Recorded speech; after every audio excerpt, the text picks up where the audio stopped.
Good morning. My name's Bill and I'm an alcoholic, and today's show is called Humility.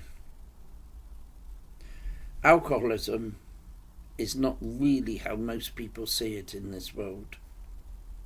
Most people see alcoholism as just drinking too much and being stupid and saying the wrong things.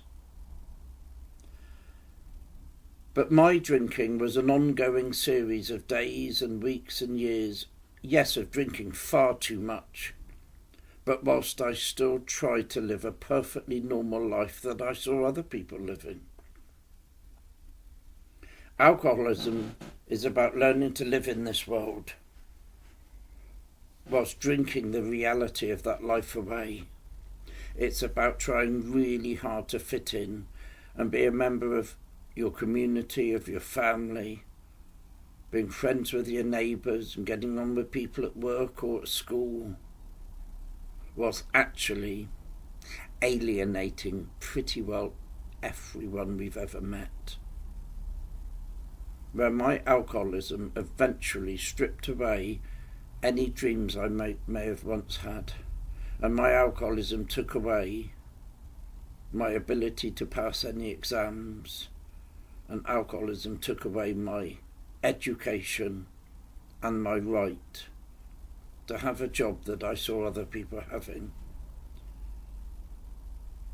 For what is life if it isn't a set of unfulfilled dreams? And my dreams were being unfulfilled by the time I left school, for I left school with nothing. I had no qualifications, and for an alcoholic of our type, all my dreams eventually ended up in the sack of disappointments marked, "It isn't really working very well, is it?"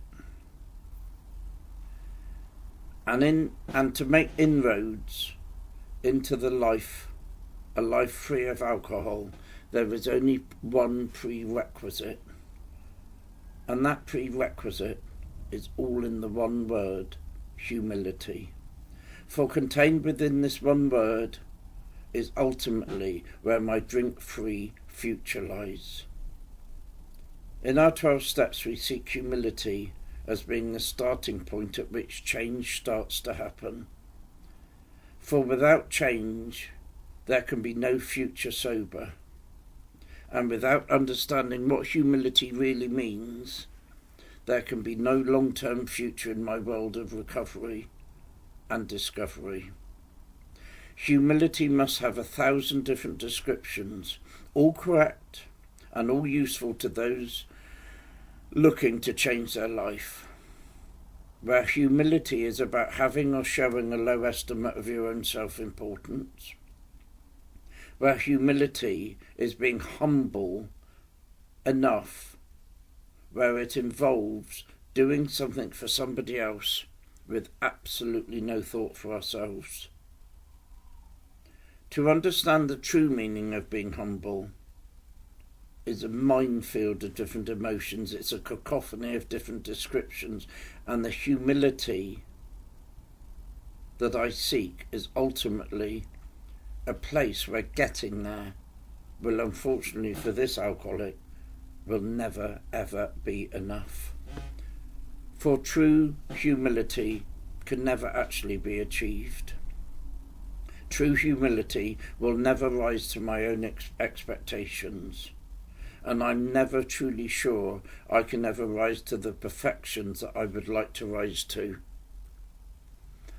I see humility in the world around me. I see humility in the trees and in the soil and in the birds and in the animals and in the plants and in the wildlife and in nature, that all have no problem living in this world. Humble beginnings are different to lacking in humility. Humble beginnings is about going without, and lacking in humility is not being able to go without. So today I'm going to go back to basics, and I'm going to return to a place of beginnings, where nothing is going to upset me and nothing is going to be too much trouble. It may not be a complete world of humble living that I'm heading into. It may not even be close to being a world of humble living. But for an alcoholic of our type, it's a very good start. Bill the Shirt, Bristol.